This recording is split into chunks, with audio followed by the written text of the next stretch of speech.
Has anyone figured out the front screen picture yet? Good. You're awake. There you go. There's a man laughing. He's like, oh, I didn't even notice that. I thought it was just there for show. This is really what my talk is all about, and I will show you. This is going to be pretty nuts. I'm going to start. If you're the last person and you get to do the talk, she just physically stopped. Hi. I've been holding the stage for you. Come on. Relax. Okay. Let's rock and roll. This is Where Did You Find That? The most top secret talk in the world. I'm just going to warn you, this is a level 100, 200 talk, i.e. very low friction, perfect time of the day. If you had a little bit of coffee, some sugar, this will be a lot of fun. I do think it's kind of one of those things that you will just have to hang on because I have 142 slides. Try and keep up. Right, we start quickly. My name is Niall Merrigan. I am a managing consultant with Capgemini based in Stavanger in Norway. If you're confusing me with an American, it's not. I'm Irish, but I live way up north. I am an ASP Insider, Azure Advisor. I'm also an MVP. And the last sentence is very important if you ever meet me inside that mecca that is called the Baxter Inn. All right? I'm very, very proud of finding that little bar. You can tweet me at nmerrigan. I am available at niall@merrigan.no, and you should, if you would be so nice, go visit my company's website to say thanks for letting me speak around the world. And if you are sadistic, you can visit my very old website. Now, security's hard, kids. It's very, very difficult. Why is security hard? Anyone willing to make a chance of this? Come on. Anyone? Security is hard because you've got to think of all the problems that can physically or software affect your applications and your infrastructure, and all I have to do is find one single mistake, nothing else. As soon as I find that little hole, I'll go, and it'll twiddle it a little bit, and you'll be wondering why there's a small little hacker like running around like a gerbil inside in your applications and your infrastructure. Now, I like to kind of talk about different things. And one of the things I'm going to wail on today is IoT, the Internet of Things. Combined with big data and machine learning, it's the triad and buzzword triad of the Internet right now. Because you'll go up and someone will say, oh, we've got an IoT connected device that is using big data and machine learning, and you'll just go, that's a really cool idea, bingo. And they will go, what? And I said, just nothing, I swear. But everyone is seeming to be wanting to just do Internet connected stuff. Now, I'm going to tell you a little story, because I like stories, and I'm Irish, and we just tell everything through stories. It's much easier. It's much simpler when we have a glass of beer, or and in this case, it would be a glass of wine. So picture yourself back at your parents' house. You're sitting down with your mother, and she has a big glass of wine in front of her, and you're sitting there, and we're just talking about different things. And she very nonchalantly goes, Niall, what's IoT? Now, this 65-year-old woman with a glass of wine in front of me goes, IoT, and I'm like, uh-oh. Like every single person who has parents that ask them to do tech support, you stop. And you go, why are they asking me about technical stuff? So the only true answer to this is you just go, why? And she just goes, well, your father wants to buy a smart TV. I think, thank God, that's simple. He just wants to watch Netflix, it's no problem. And I said, yeah, that's okay. And she goes, but seriously, Niall, what's IoT? And I'm thinking, oh God, okay, take a large glass of wine, take a big gulp out of it, and hang on. And she goes, okay. I said, well, IoT is connecting devices to the Internet. And she goes, such as? I said, like a fridge. She goes, a fridge? I said, yes, connecting your connecting your fridge to the Internet is a common thing. And she goes, why, for the love of God, would you want to do that? I said, very simply. Imagine you open your fridge, it knows exactly what ingredients you have, and it tells you you can make an omelet. She goes, that sounds really good. I said, yes, but imagine it's even better. And I can tell my dad where the butter is instead of him having to ask you where it is. She goes, well, that would be bloody brilliant. And I said, but it gets better. And she goes, what? I said, imagine you're there, and you type and you say, oh, we need to get something. You put it on a list, and it'll send a list to Evernote, and Evernote will go to Dad's phone, and Dad will forget to buy it. And he goes, oh, that's not so fun. And I said, exactly. But the thing is, it gets even better. And she goes, the key way you keep saying even better is worrying me. I said, yes, there can be a thing called an internet-connected toilet. And she goes, oh, God. And I said, yes, it is one of those things. She goes, why on earth would you have an internet-connected toilet? I said, because, reasons. And she goes, okay. And I said, but one of the cool things about the internet-connected devices is they share data. Now, at this point, my mother's scrambling to get something stronger than wine. And I said, well, what happens if you take a flush and your toilet could talk to your fridge and tell you exactly what you need? And in my case, it would go, son, you need more fiber. Okay, come on, it's a 5-minute wind-up for a joke. I'm just getting slight golf claps of titters. Thanks very much, that was good. You're worse than a Norwegian audience. There you go, thank you very much. Good, nice clap, thanks, sir. You'll get your tenner later. But we all know if we go to the bathroom without a phone, we're in there for about 5 seconds. If we go to the bathroom with a phone, we're probably there for a little bit longer catching Pokemon and other things. But you can also imagine that an internet-connected toilet will lead to these phenomenal headlines. Hackers take control of a toilet using bog-standard computer skills. Futuristic high-tech toilet vulnerable to cyber assaults, which could have very messy consequences. The headlines just write themselves. Now, the thing is, there was this advertisement that says, what if my toilet could talk to my doctor? And in this case, I thought, that is a pretty cool idea. But I kind of going to take it a little bit back. We are going to see things like this on forums after a while, when you have very much internet-connected devices. Sounds like your fridge needs a software update to use the new API version. I just want to open it and get my eggs. But everyone's on very much this IoT craze and like going, I want to connect different objects to the internet, such as this smart mattress cover, right? This was funded to this tune of $1.2 million for a smart mattress cover. And it will end up with things like this. The mattress has run out of battery. I'm sorry, honey, we can't go to sleep. I've got to plug in the mattress and a little USB thing. And then the kind of thing is, I wondered what this smart mattress does. And it's effectively called a Smattress. And it does this. It sends an alert to your mobile phone whenever someone is using your bed in a questionable way. Mine's out of the gutter, kids. It's when your children are hopping on your bed, I swear. Oh, there's little Johnny having a go. What is it? What? Okay.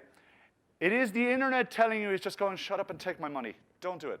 Now, if you are very interested in finding how to find interconnected mattresses and fridges and toilets, there is a way to do this. And we use a particular piece of software called Shodan. And Shodan is a search engine for the Internet of Things. Now, one of the things it's very good at finding is very weirdly open devices that shouldn't really be connected, such as this brewery, where you can go off and you can log in without any authentication. It's running on port 5900, and for those of you a little bit older in the audience, that is a port number reserved by VNC. VNC stands for Virtual Network Computing. It was a version of like RDP and remote desktop before RDP was fully baked into Windows. It is free, and that was one of the reasons why it was used. It was cross-plat, and people still use it today. But it has a very cool option of not allowing you to install it without a username and password, and people do this. They enable these type of devices. So once you've had and found and played with your beer on the internet, you decide you want a hamburger. So this is a front-end point-of-sale system for someplace in Spain, I think, where someone has paid €7.35 for whatever they want. They're looking like menu C5. After you've had your few beers and you've had your burger, you decide you want to cycle home. But you can't rent a bike, so you decide you want to take a bus instead. At this point, you're getting a bit upset, and you find out the bus is broken, and you end up deciding you want to take a taxi. And this is a Spanish taxi where someone is in it, and they're paying €30. You get out of your taxi, you end up in a boat. And in this boat, you have a whole lot of engines and alarms you can play with, and at that point, you just go, oh, screw it, I'm just going to go get a hydro massage, and you just go, holy crap. Somebody can log in from the internet without any authentication and play with the pressure. Now, you will get water where you're not supposed to get water. Okay? This hydro massage is very aggressive. But how do we fix this? We use the internet witch. I said witch, all right? This lady, we talked to a witch who casts viruses out of computers with magic. I'm thinking chakra stones or stuff. Now, This is all a bit jokey, but it's a bit of fun, and we can show you how bad the internet really is.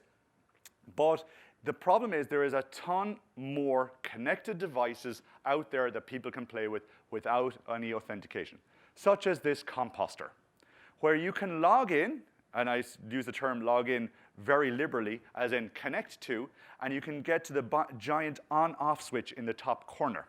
All right, it's been running for 22 days, it's got some oxygen and bits and pieces, but this is not life-threatening, all right? This is. This is a pool control system. Now, the eagle-eyed viewers in the audience will notice the two giant barrels that say acid and chlorine. Two things you do not want on your skin, or you do not want some 15-year-old pimply kid with a black hoodie sitting in his bedroom going, I think I'll play with this and see what happens. You can turn it on and off. It's a nice big on and off button again still. You can turn the alarms on and off if you so wish. Again, do not need any authentication to log into it. You get more advanced UIs like this one. I think this is from someplace in Germany. I don't know what it does, but it's fairly simple. They start getting bigger, like this silo, where you can drop 1.7 tons of animal feed on somebody, just because you're feeling a bit annoyed. Worse, you get this filtration system. I have no idea, it's in French, but it allows you a load of on and off buttons. You can do things, I don't really know what it is. It just looked funny. I found this silo system. Again, they're starting to kind of, I think they're getting worse. The UI kind of, you end up some of them very flashy, some are very good, some are very bad, but I don't know realistically why these are still online. Then I found this pump system, which has got it looks like a spear pump or something like that, drilling up water, doing filtration out, and then we start going into burny things. This is don't know what it is, but it's got a lot of very impressive things on it. It's got some settings, it's got a shutdown button. You've got this system where it's burning other things. It keeps, again, you can still see how quickly we're finding these types of devices. This one in Sweden allows you to do some regulation or temperature regulations. And then I found this factory in Sweden. Now, what strikes me about this factory is the whole thing has a simple on-off switch in the bottom corner. So somebody can come along and go, you know what, the wind's blowing the wrong way. That steam or whatever smoke is coming out of that chimney, it's annoying me. I'll turn it off. It's a good use for the internet. I found this Mooj Agro, where you can play with some chickens and turn things on and off if you so wish. I don't recommend it. If you'd like fried chicken, apparently setting that number 1 to 100 degrees works really well. You found this German thing. When I found this, I just gave up. I didn't know what it was, but it just looks like a slide, I think, or a big, large conveyor belt with a large alarm. I found a sawmill, and I finally found what I think is the best UX design of a control system ever. This one. Now, I want to point out a couple of things. One, there's a giant MSN Messenger manual auto button in the corner, all right? There's a bomba caller, which I got told by one of my Spanish residents, guys. He said, like, that actually means a water heater. And he looks at it, and he said, well, besides it looked like the designer had a spasm when they decided to design the system, it is probably a home control system for a pool and whatever. This makes me sad. Actually, this picture makes me very happy, because it's James Van Der Beek crying, and that always makes me happy, because he's part of this thing, CSI Cyber, which to me is the best invention on the internet, because many people go, is this legit? And I'm going, no.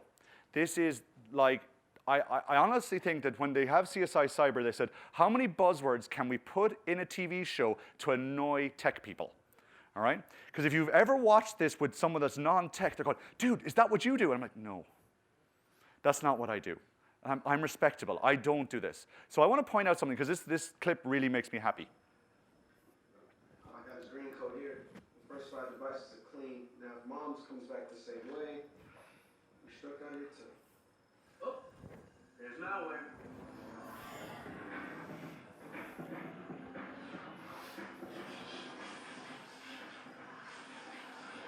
Right.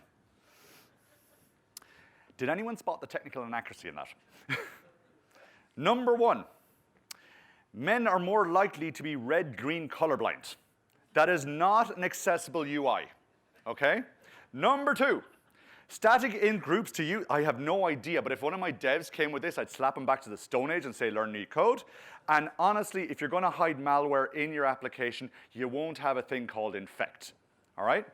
CSI Cyber for the win. Now, every so often when you're looking for factories and other types of power plants, you come across people actually doing real work. And at that point, you kind of think, well, what are they up to? You kind of find people playing games, apparently running around something with a hammer counts as a game anymore. I don't know what it is. And people are using Facebook. This poor guy, Timothy Hovda, is going to have a real bad day very, very soon because he's got a couple of updates, including Java.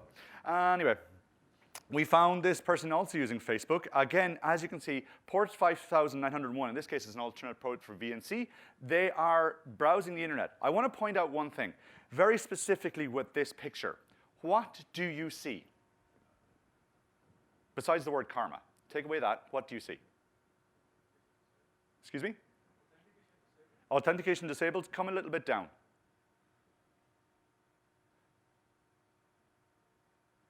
This is going to be really cool dead air in the middle of a talk. Okay, I'll point this out because if we're going to be here a while, and sir, I appreciate you actually helping me out here, but I have got 100 slides to get through. What this is an internet cafe. Most likely one at an airport where someone has, you know those like little things that they'd say, if you want to check your Facebook lights for the last hour, here, we'll charge you $10 for a minute. All right? This is one of those because what has happened is it's got a remote system where someone can log in using VNC to troubleshoot it. Okay? So that is why you should not use internet cafes or the internet devices at the airport, especially if you see people like me knocking around. Okay? Because we will do this. I found this one where the guy was actually online chatting, and we could have a little bit of fun, apparently based in Birmingham, and a student there. There was this Syrian who was using Facebook, so I have no idea what he's planning, but I'm fairly sure he's saying hello. And I then found this person using email. As you can see, you can log in, do whatever they want. It has the D-Zone Daisy Digest in the bottom.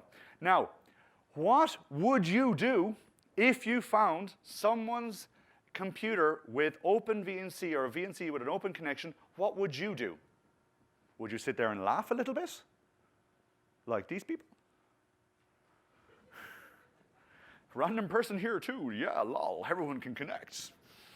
That's assuming what that is. Or actually, I'm like, yeah, random person, everyone can connect, something. Or would you be the absolute bastard and download something more dangerous, such as this, Ransom 32? So someone has been having a very bad day here today. They have VNC enabled. They have now, someone has gone on and downloaded a ransomware program, double-clicked the file. It started encrypting the disk, and it says, you have 4 days left to pay 1 Bitcoin, approximately $350. When the provided time ends, the payment will increase to 10 Bitcoins, $3,500. So this is what the person has done. They said, okay, I found an open VNC server. I'm just going to download it from mine and then just get them to encrypt all the files. The later versions of Cryptoware, what they are doing is they're not encrypting the computer first. What they're doing is they're encrypting all network shares first and then encrypting the device. And the newest version that has come out is exceptionally evil. What they're doing is they're injecting child porn onto your computer and encrypting everything else, and then telling you they have this. And they're using psychological warfare to get you to pay for this system, or get to pay for the removal, because you know what happens. Someone says, well, they found child porn in this computer. That stigma never goes away. Doesn't matter if it wasn't you, if you didn't do it, they will use that against you. So the ethics involved here are not like, the typical, oh, look, some fella la, la, la, typing on a computer. They are going to try and make money off your pain. At this point, you decide, I'm going to move into a hotel. And here we can find different devices where they have probably been provided by the same vendor, and it's a very good way if you want to find out how to do your business around the web, where it's cheapest to do it. Now, it wouldn't be, if I started off with internet connected toilets, it wouldn't be that type of show if I didn't show you at least some more. And this one is from Singapore, where you can connect and rate somebody's toilet. I like to point out that the bottom of the screen says, this screen is sanitized regularly. however your network is not. I then found this one in, I don't know where it is, but it is the Sanitronics International. It's one of those automated toilets, you know, the ones you go into, it cleans itself afterwards, where this one you can log on, change and open the doors while someone's having whatever they're doing, and if you want, even clean them. And then I found the upgraded edition, which is the Sweden Jumbo 2. It also has a very big button called Start VNC, because you just need it. Now, the problem with internet-connected toilets is they will lead to kind of application error messages such as this. There's an unknown user on the toilet, potential criminal in the home. Yeah, I'm fairly sure. So you know what, I can see that as an anti-theft device. You know what, you're there, you're robbing someone's home, and you say, oh, I got a bit short taken, sit down, and then the alarms go off. And you're like, damn it, they have an internet-connected toilet. Why didn't I see this? Right, jokes aside, let's go dark. This is the point of the talk where I tell people, if you have kids, I'm sorry. I have 2 kids. This part of the talk makes me very sad. It makes me very conscientious of what I do as a parent. But the problem is that we are also doing internet-connected devices towards baby monitors. Normally, any of you have kids? Excellent. Do you have the little baby calls, the small little two-way radio? It's a little two-way radio that instead of your child deciding they're going to be the ultimate asshole. So if you've got kids, what they will do is they will be there and they'll be quietly sleeping. And then they will let their breathing go. And every so often, then they'll stop. And as a new parent, you'll just go, I just broke it. And then they'll go, you'll be like, you stop it. And then someone says, you know what would be good if we had a little two-way radio, and so we could hear if little Johnny's burp or fart is just that, and we're not trying to rush in every 5 minutes to check if they're alive. And then someone says, well, you know what? Webcams are really cheap now. Let's put a webcam on this device so you can see if little Johnny is just burping or farting or actually doing interpretive dance. You know, you might catch that movement. Now, the problem is they are using standard software, and they're using things like UPnP, Universal Plug and Play, which on your router allows you to connect automatically out. It configures the router to say, yes, this port needs to be used, please let me out. The router goes, yes, that's fine. So you don't have to do any of the homework and do all the magic routing. It does that for you. And then you end up with things like this. This is Theo's room. Theo is in Germany. Theo does not know that his parents have a webcam because he's too young. He doesn't realize what this is. He just thinks there's a little teddy in the corner. Theo doesn't understand why some man is breathing down the microphone and shouting obscenities and sexual noises at him. Theo's parents don't realize that he is available to predators on the internet and his address is being donated around the dark web. Theo doesn't understand why his picture is in my talk. Theo doesn't understand what the hell is going on, and Theo's parents are idiots for allowing this. Worse still, he is not the only one. There is more cameras around the web that are available, unfortunately, without any authentication, running over real-time streaming protocol. You have this poor Philo, which is just an empty one, but every so often you catch the kid in bed. And worse still, these kids are there and they're trying to get some sleep and they're just being peaceful, and some sick predator is like breathing down and trying to make them and wake them up and make them cry because they're going to get their jollies from it. You see other like the Jamie cam. You get the upside down picture here where a camera has either been incorrectly configured or some pieces of malware have attacked it. We found this poor child sleeping in his parents' bed. And then we get things like this. A stranger hacks a video baby monitor and talks to a child at night video. And this is where we end up with this type of thing.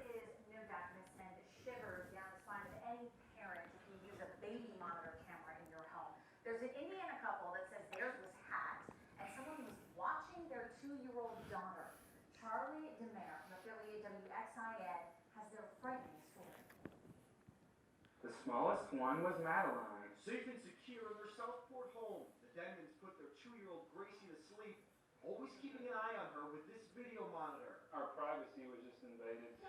Wednesday, Gracie was at home playing with Mom when all of a sudden Someone was playing music and stuff like that. Every breath you take by police. music started playing from the baby monitor. At first, Mom thought it was all a joke, but quickly realized someone hacked the camera. He started doing like sexual noises and stuff like that on the camera. Jared Denman did a little research and found out the person who most likely violated his home camera has done it before. Posting videos of similar hacks on YouTube, playing that same song, and bragging about the breach on Twitter. It hasn't taken me a lot because, I mean, who's to know those people don't even know about it that are on the videos. We kind of felt violated, like we didn't feel scared at all. Over at PC Help Services, David Spoonar says, don't make it easy for hackers. It tends to be quite easy, especially when there's a hole found in a particular device and somebody publishes some method online. The Denmans forgot to change the preset factory username and password that came on the camera, allowing relatively easy access. You can make sure that you have a strong wireless network password in case somebody happens to be nearby and wants to connect into your network and bypass your firewall completely. The biggest thing is just changing the username and password. Now, police say there have been an increase in the number of baby monitors that have been hacked recently, so those are some good tips to follow. All right. Did you all catch what the password was? Blank. Right. This is where I issue my challenge to all the devs in the audience and product managers in the audience. If your customer or your product team says, we want to ship this product without or an option to have a username and password, sit down and say, that option must be must. Do not have it optional. For the love of God, protect the people and the software and the information that is being given to you and entrusted to you. You have a duty of care to people. So stop being idiots. Change the security patterns in your applications and in your organization to say, do not allow an application to go out without authentication. Change it to must and do it right. And that is one of the key points of this talk. Because all the stuff I'm showing you is because someone went, you know what, we won't allow, or we can give them an option to not have a password. Passwords in this day and age are a standard feature of life. People get it. Do not allow blank passwords, null passwords for the sake of convenience. Protect your users. Because you'll see something like this. This poor gentleman probably doesn't realize that this camera has been hacked and or has been placed in a certain position and is sitting in their underwear. I did find this poor Greek man, and I kind of do it here just to allow a small bit of humor as we come out of the dark part of it. But this poor gentleman is like, you know, it's not something you probably want to find on an internet camera. Google are attempting to patent an option here where they're going to have remote control of devices and allow you to kind of interact with your child from remotely. Can you imagine if that didn't have a username and password? And your kid there going, wonder why Teddy is like swearing at them. Now, as we come out of the dark parts, I'm going to show you how to do something a little bit different. Let's go and attack petrol stations. I really should work on that transition. Anyway, these are gas tanks or petrol tanks that are underground. Now, I work in Norway, and one of the things we do a lot of is oil and gas. And one of the biggest problems they use is how do you solve getting product from the refineries to places that need them so you can do it in the most optimal fashion. It's a standard programming problem. You know, how do I do the quickest way around a town without making repeat stops? So someone says, you know what we'll do? We will have gas tanks and fuel tanks where they have internet-connected gauges. And you can find these by looking on Shodan as well. And you can see here we have something equivalent of 2,500 different devices around the US alone. Now, the thing is, it only runs on port 10,001. You have to use Telnet to get into it. This particular device is an example of what you can find. This is from a northern Norwegian place. Can you read what the text under product says? Jet A1. Jet A1, better known also as JP1, is jet propulsion fuel or jet fuel. Now, I'd like to point out that this is actually a honeypot. This is a fake because it's running a BitTorrent tracker. And obviously, you wouldn't be running BitTorrent where you're going to be downloading or going to be running your fuels. Because also, the other thing that points this out is the volumes in the tanks themselves. I don't know how many of you have been on airplanes, but generally, they don't put about 5,000 liters. They put a lot more. So this is an example of one from Germany, which has since closed. This is showing that it has 12,500 liters of fuel, and it's 43% full. So you can guess that about, in the kind of normal case, it would have 26 to 27,000 liters of fuel in this particular device. All right? Now, if we look at one that is actually legit, we can find one here in Dublin. It's from a top station in Kilbarrack. It's very similar to like Calyx or whatever. And you can see here it has 5 different tanks. They're 5 different with running like unleaded on 3 and diesel on 2. And it also has some manifolds where, for example, they have underground storage. The thing is, all you have to do is telnet into port 10,001. And then you have to run that command, I-20-100. And the reason I know this is because the guys who have written the software have put a very good documentation online that you can just go off and download and read. So this is my other thing. Developers, don't document anything. Make it hard for hackers. Customers are like, oh, goddamn. Anyway. This is an example here. It is running on 10,001, automated tank gauge. You can also find, for example, these type of devices, which is the running on Windows XP, which is super secure. But it also is like, you know, where you have where it goes pling, pling, pling, pling, and you're trying to get it to run. This is that. The thing is, I talked a little bit about having honeypots as well. If you are going to run a honeypot, be careful where you put it. Okay? I'm highlighting the address of where this is. compute.amazonaws.com. I'm fairly sure my local Statoil station doesn't have petrol in the cloud, okay? So if you are going to run a honeypot, make sure it runs legitimately, as in it's in the right place, it's running the right services. Don't run all one honeypot on one cloud instance in the cloud, or in, you know, because people won't connect to it. Here is an example of what is known as a Coriolis wellhead software. And this one I found, and I am terrified that I actually did find it. This, as you can see here, has gas diff pressure, gas static pressure, gas temperatures, and it is probably in use. Now, I'm hoping this is a training and simulator rather than an actual live system, because realistically, I just talked to one of the guys outside, and I'm going to use his joke that he said, and very bit dark. But you can imagine like saying, open up Twitter on one side, okay, open up VNC in the other, press stop, and wait for Twitter to kind of light up to find out where it is. You know, it's a bit dark, but you can imagine that someone would do this just for the giggles.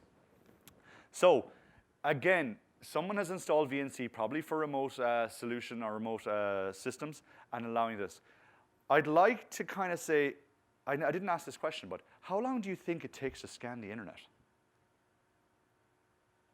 I did this in my talk yesterday, but I'm fairly sure I can do it again. How long do you think it takes to scan the internet for a single service, all 4 billion IP addresses around the world? Now, not on an Australian internet connection.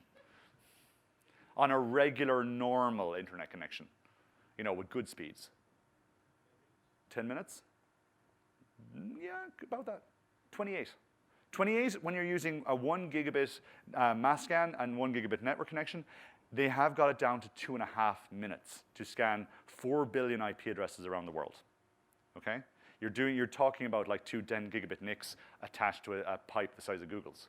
But that's how quickly it is. And the problem is that if you think about it, you have 2.5 minutes when you spin up that naked VM to secure it before someone is starting to do things to it. 2.5 minutes, kids, before someone is going to go, boop. And that's on the absolute extreme, assuming you get them on the wrong side. Right, let's go and take the piss out of something else. Let's go have a go at MongoDB. Now, MongoDB had a really cool idea. They said, you know what, security is an optional extra until about version 1.4, because they had a point where they were listing on all IP addresses for any incoming connections that would accept them. Now, Shodan searches for a lot of MongoDB instances, and what it does is give you this nice GUI, nice UI feeler for this. And this one, you can see there's 32 gigabytes and 13 databases, and it's got hosted suite Eventa, hosted suite Eventsys, Clarendon Enterprise Center, and a couple of other different things. Now, the problem is there is no authentication required. You can connect to this database system if you wish. I'm fairly sure that most people, most developers, when they thought about it, it goes, no SQL, no query, no worries. And, you know, couldn't get the data out, so it doesn't matter.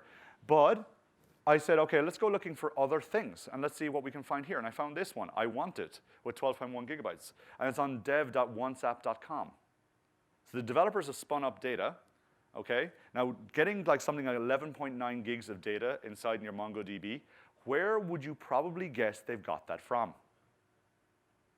Developers start thinking, if you need 12 gigs of data, good man, production. Sorry, is that a good enough Aussie accent? Or was it Aussie? Yeah, never mind. Production, sorry. Anyway.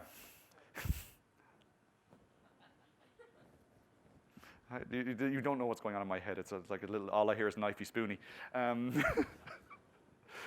Sorry, dev.onceapp.com. So I'm fairly much thinking they've probably got production software sitting inside in their dev box, and that's exposed online without any single authentication required. Okay? So there's more. There's like 4.3, 70 gigs, 158 gigs, 381.7 gigs of data. Lots and lots of data to play with. And there's people starting to like look at things and going, okay, what's that? If you find if any of you are working here and see your clients' names in here, put up your hand. Cool. This happens every so often. Deleted because you didn't password protect your MongoDB. Because you can. Someone, even though it may be a bit obscure, and you think, oh, no one knows how to use NoSQL, someone will go, oh, well, actually, I can do that and just delete it because I can, because you're an idiot. Now, I found this one with 1.1 terabytes of data reading on Amazon. I'm fairly sure it's probably just an analysis or like, some sort of scientific software. But you do find something every so often a bit weird, because I went looking for things with the _prod name in it. Because you find things like _dev, _staging, or _prod. And production software sitting on an unsecured MongoDB means I don't have to crack the front-end UI. I just have to go back and go, here, ta-da. So this is a French, what do? They rent cars, so you just put in some kind of information, and then you can go and rent a car. Probably a loaner from someone else. So you can imagine what type of data is sitting in that back-end database if you want to play with it. Now, I'm going to do a thing here which is home automation systems. So this is another thing that people are playing with and they're installing a lot of, and a lot of the people are kind of trying to rush to market with not being secure, et cetera, and trying to make their systems, they're just trying to get out to market because you want to be Nest. You want to be like that person who has, sorry, let's take two. You want to be the name that people recognize. So for example, like everyone looks at a pedometer and they think, oh, Fitbit. It could be a Surge, or not a Surge, it could be like a Polar Loop, it could be Nike Fuel, but it's Fitbit to everyone else. You want to be the Hoover, you want to be the Google, you want to be the Xerox of the different worlds, because then your market share and your brand is super strong and people want to buy what you're selling. So here we find other types of automated systems where people have these kind of things where you can like play with the buzzers, you can play with their kind of the cameras, you can also play with the kind of temperatures inside the room. You can do things like this, and kind of you have 3 rooms to control, Sarah's and Alexandra's and Dina's, and you can also make their life a living hell by linking all 3 of them. And then say, well, what else can I do? Well, I can do this. And I can see that they have a control system here for someone's home where I can see like the entry, Eingang. So in German means entry, and then you can have the kitchen and outsides and just play with them, and if you wanted to open all the doors in the house. So imagine being the guy who found, I know where this is, they've got a home automation system of this kind of level, they're probably not going to have a cheap house. Okay? So now what I could probably do is, how would you find this house? Well, what you would do is you'd go in and you'd have a look at the light switches, and you start flicking them on and off and have a guy just like circling where he's got like basically the house from The Shining going nuts and say, that's the house we need to break into. Okay? Now, we could also send up some music. Can you imagine just like sending Ride of the Valkyries down someone's at 3 o'clock in the morning? That would be probably a pretty impressive and dangerous thing to be doing. Here we have a Plex screen, and they're kind of watching all different things. I found this kind of control system for a TV in a motel. And then I found this geothermal system, which is like one of those things where the mad pipes, they spread out over the ground and they have them buried, and it just takes and does a heat exchange. Then we have, like, for example, a house menu from a Swedish house. It has 2 houses you control, and you can play with the warming system. You can also play with the lighting, etc. These are type of things that could really make a person's life miserable. Again, available without any type of authentication. I also found this car system. I have no idea what it does, but it looks a bit pretty cool. Again, these guys are stealing the MSN Messenger logo again, so I don't know if it's just a standard template pack they're using. What leads me to the fact is that with all these different home automation systems, you're eventually going to get a text like this. Your smoke alarm, what do you want to do? Call the fire department or do nothing? Hey, I'm sorry you're not a premium subscriber. And then eventually it will just go, reply yes, it will charge you $10. People, these type of devices, even though they kind of have to ask yourself, why did we connect this device to the internet? Did it really need to be there? And why is it allowed to be without any single form of authentication whatsoever? Moving to another type of house, doctors and medical devices. Strangely enough, medical devices come with Wi-Fi enabled. Now, funny, sad story. My brother, he was in need of a kidney. And he got a little bit sick, and he had appendicitis. And the problem when you have a need of a kidney is when you get appendicitis, stuff can go wrong. So he ended up in ICU for 9 weeks, all right? Now, I went down from Norway to Ireland to visit him, and usually what happens is when your big brother comes down to visit you, he turns around and goes, "Am I dying?" And I went, "No, you're not. You're fine." But being in the waiting room and being the security guy, I fired open my phone, okay? And I just do a quick scan of all the different devices around me, and I found a Draeger, which is a oxygen pump, unsecured, in the ICU. So I'm sitting there as a security guy going, right, my first thing is to find the IT department and secure this so that no one can access this and accidentally turn my brother's life support off. Because that would be a really big problem for me. And he goes, and he's looking at me going, like, "What are you doing?" I says, "I'm trying to save your life." And he goes, "How?" I says, "Don't ask questions you don't want me to explain because this is really screwed up." And he goes, "Okay." So after a while, we talked to them, and they got it fixed. And it was like, whew, thank God. And he goes, "It was just an accidental. Some nurse had pressed the wrong button, and that's what happened." But very simply, a simple mistake could have cost somebody's life. And I was thinking, my brain was like then thinking, why was this allowed? And I don't know if it was just a bad and old system. I don't know. I really didn't care at the time. He's got better since he's got a new kidney. We're all good. But weird thing, I found this. This is a high-frequency ultrasound. Now, if you Google HIFU, high-frequency ultrasound, they'll tell you it's for treating of prostate cancer. All right? I am not too sure. I'm fairly sure the prostate is not located under the eyes. If it is, there's been a lot. My doctor's been lying a lot. Or the thing where every time I go to the US and they do the ads for different things, and the guy speed it up at the end, and he's just telling you it can cause every sort of illness known to man. Anyway, this is someone who, you can imagine if someone was using this at full speed and you decided you want to increase the density or the power, they could have a real bad day. They found this, which was a pharmacy information system. Now, this is a standard issue one where it's in France, and you can see all the kind of different things around the bottom, the Google, OCP point, whatever. But what kind of struck me is that you end up with a UI like this, where you can find out what people are ordering drugs-wise, or even order drugs for yourself. Now, if you're in France and you kind of say, I want to basically write up a script for myself from the doctor and just insert it into the database, so when you go up and you want to collect, your very heavy drugs that you want to make meth with, you just do it because no one's got authentication. Have all of you seen Breaking Bad? Excellent. Great. Have you seen Breaking Bad Europe Edition? Right? Breaking Bad Europe Edition. Mr. White, I'm sorry. You have lung cancer. He goes, shit. How am I going to pay for that? And he goes, don't worry, mate. The government will take care of it. Good night. Breaking Bad's over. You see, I did that in the US, and there was like a real suck-in of air because Obamacare had just launched, and it was like, ooh, that was close. All right. Anyway, so you could just do other things here. But then I found a drug identification system. And I kind of thought, well, seriously, this is one of these old systems. Why is this there? Why would someone want to put this type of device or this type of system online that I can modify?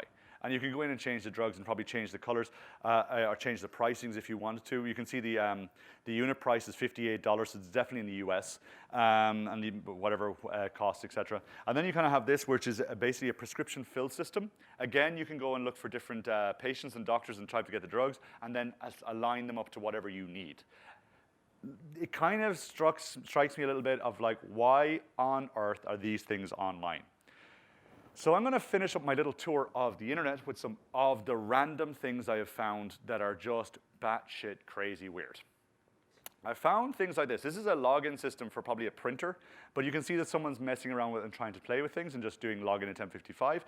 I found this, which is, the kind of, when you go to the Kohl's or Woolies and you want to weigh something, you want to push the button and it prints out the little receipt for you. That's one of those. Really odd. You got this. I don't know what it is, but it's got 5,000 watts of power and it just looks awesome. This is two-factor authentication done right. It's an RSA token with a webcam in front of it. So what the guy has done, right, is he's going, oh, bugger, I got to log in. Just goes to his IP address. Goes, oh, there's the number, and off he goes. Bloody brilliant. Okay? I found the San Nazar Bridge. which I didn't know what this was, but I was a bit terrified to figure out what it does. And finally, the most crazy thing I have ever found. Ladies and gentlemen, what's this? If you know the answer and you've seen this and I've told you before, please don't shout it out because it'll scare the crap out of everyone. Anyone want to take a look at it? Anyone think it is? Nuclear reactor. That's the general answer. There's a person after figuring out what that button is. It is an online crematorium. Now, for the darkness in me, you'll see infant button just under defaults, which terrifies me a lot. The thing is, this is a medium-sized body of 101 to 200 pounds within a cardboard container, a male, and it's the 4th case of the day. Ladies and gentlemen, ask yourself, why is this online and available? Now, you can see the date is 6/6/2012. Thankfully, this has been removed from said internet connections because I'm fairly sure people are going to have a bad day if you kind of mess around with these things. Yeah, that is probably the most crazy thing I've ever found. So now I'm going to show you one of the best hacking tools on the planet, Google. Google's awesome. You don't lie to Google. Google knows everything about you, even in incognito mode. It really does. Now, when normal people Google for stuff, they do things like this. Recipes for chicken. Recipes for kids. Cool thing, though. Really odd. Recipes for chicken means you're cooking chicken, right? Recipes for kids does not mean that. Just pointing this out. I'm doing the kids thing a little bit too much. But anyway, I kind of think that you kind of everything there, and it's just like, you can imagine someone trying to learn English. I want to cook some chicken, and now I've got kids. Oh, bugger. What's that? Next, when I'm Googling things, I Google things like this. Right? I really should have left like, why does Donald, and let's see what it kind of Trump do something odd. Anyway, but I do like this. Why does Donald Duck not wear pants? And why, someone pointed this out, says, why does Donald Duck have custody of his nephews? That is like the thing that people want to find out is there in Google autocomplete. I was like, oh, never thought of it like that. But anyway, why does Donald Duck wear a towel when he comes out of the shower? It's a question in the audience. Stop his feet getting wet. Crazy people. Sorry. And also so the kids won't copy him. That was the other kind of other answer I got. Every so often I do this. I do a Google Dork, and I do some things like this, and I go in URL view index.html. You probably saw Troy's talk where he talked about the web.config thing. But one of the cool things, if you do in URL, it never comes up with anything nice. It always comes up with someone playing hacky stuff. There's like index PHP ID equals. That is a SQL injection start point. You have the admin login.asp, airwatch login, and admin login.aspx. Every so often you do find the in URL FTP, and then people download things. I recommend you don't, but if you do want to see what's inside it but don't want to get caught, look at the next slide. Because you will find things like this. The data source with a SQL Express, the catalog, the user ID, the password, and then you get what it's like the person has done with their mail servers, and they've got mail.humaninsurance.com, and then they've got the test one. Rightly commented out, very handy. So don't comment out your code. See this I'm saying? Don't comment your code. It's hackable, right? I found Twitter consumer keys and secrets and tokens, which means I can take over the Twitter account if I so wish. I also then said, well, what happens if I go one step up? Because if you're doing OpenFTP and can access your web.config file, I can probably go back up one step and download the entire source files and modify them. Now, Facebook had a bug bounty. And what someone did was they did a DNS recon, and they found all the different DNSs registered to Facebook. They found a thing called files.facebook.com. And they said, that looks a bit odd, and connected to it. And it turns out it was a particular file drop point for employees. And he noticed the particular UI had a kind of number on it. He went onto the Google exploit database, the exploit database, checked, found that had a flaw, and then found to pop a shell and got access to the machine. When he got in there, he's looking around, he noticed a really odd process. Someone was tailing a log file and sending that information somewhere. So someone was in there 6 months beforehand, had uploaded a different variation of the PHP file, so that every time you logged in, it just copied those credentials to a log file, and then every 24 hours sent that information to a different location. For 6 months, someone was just siphoning off Facebook employee credentials. Very easily. So if you can access this type of thing, you don't have to kind of go off and delete anything. You just make a slight adjustment to the code, and all of a sudden, no one's the wiser. You can, as I said, you can get this from the Google hacking database, like files containing passwords. Passwords, love of God, Google has found passwords. Google finds everything. If all of this is too hard for you to comprehend in one single, or like multiple tools in one place, use Search Diggity. It is a single application that integrates Shodan, Google Hacking Database, all the different hacking databases for you. It's free. It's from Bishop Fox. I think it's version 3.2 at the moment. And it is exceptionally powerful. And it all does all different things like Bing Bang, malware searching. Finally, I'm going to show you one of the coolest ways to annoy people and get information and use GitHub. GitHub is where code goes to live, or is where code is created. How many people not using GitHub here, or Git? 0. Well, okay. So how many people using TFS? 0. Oh, there's one poor guy that's going, sorry. Sorry, I'll make a joke. Anyway, GitHub is very cool because you can start looking for different things that people have uploaded. Do you know that Amazon have a hook in GitHub that every time someone uploads an Amazon key, they find it and then they will disable that key because what happens is people spin up Medium instances to do Bitcoin mining. Very simple. You get a $6,000 bill, they get a quarter of a Bitcoin. Here's what you can do if you type in smtp.gmail.com. You get config settings that people have uploaded and have, for example, something in Switzerland with myrabbit7981, which means I'm fairly sure they were born in 1987. And there's probably people going, how did he do that? Right.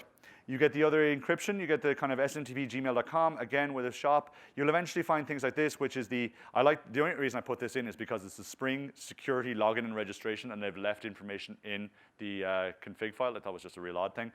You kind of, if you use password equals, you'll get 5.5 million results. If you factor down a little bit more and do config password, you'll get 248,000 results. And if you do file name web config password, you get down to 134. So you can have GitHub dorks and start looking for specific code patterns that people have used and then use that to find out where people are uploading files. You'll get things like this where you get like the restaurant assistant connection string with the whole data source using dynamic DNS with the username and password you need to play in. Also, think about it. People in organizations are uploading confidential information. And if you want to analyze your organization within GitHub, you can use a software called GitRob. Now, from two ways. One is an OSINT, where I'm going off and trying to find stuff about you.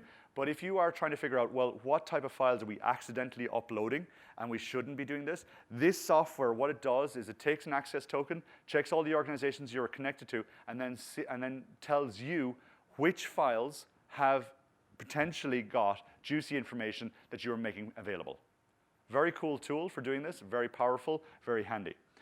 Here's our resources if you want to take a screenshot of this or take a picture. This is all this. It's actually on my website as well. And finally, oh, sorry, do you want me to go back one? There you go. Try that. I really want to put a QR code on there for the shits and giggles. See what you'll do. Or the shiggles, as I got told one day. So, you know, I judge my talks by the number of times you look at your phone. This is the only time everyone does. Here's my contact information. Ladies and gentlemen, any questions, comments, scary thoughts? Yes, Square. Yeah. It would, for all that VNC would suggest it's getting past the NAT boundary. Yes. Because what Shodan is doing is it's just connecting to the IP address, and it's using its VN, like you can program against VNC. There's an API for it. What you can do is it's just taking a screenshot of that and just returning that JPEG or PNG back to the system. Because there's an API for VNC. You can actually use, because VNC is open source, certain variations of it. And what they have done is they said, well, okay, if I want to interact with the system, here's how I connect, and here's the line of code you need to do to connect using Anonymous. And then you just does screenshot. So VNC is listening on port 5900 outside your standard, outside the firewall, or the firewall's allowing it in. Good question. Anything else? Going once, going twice. Go get some coffee. Thank you so much.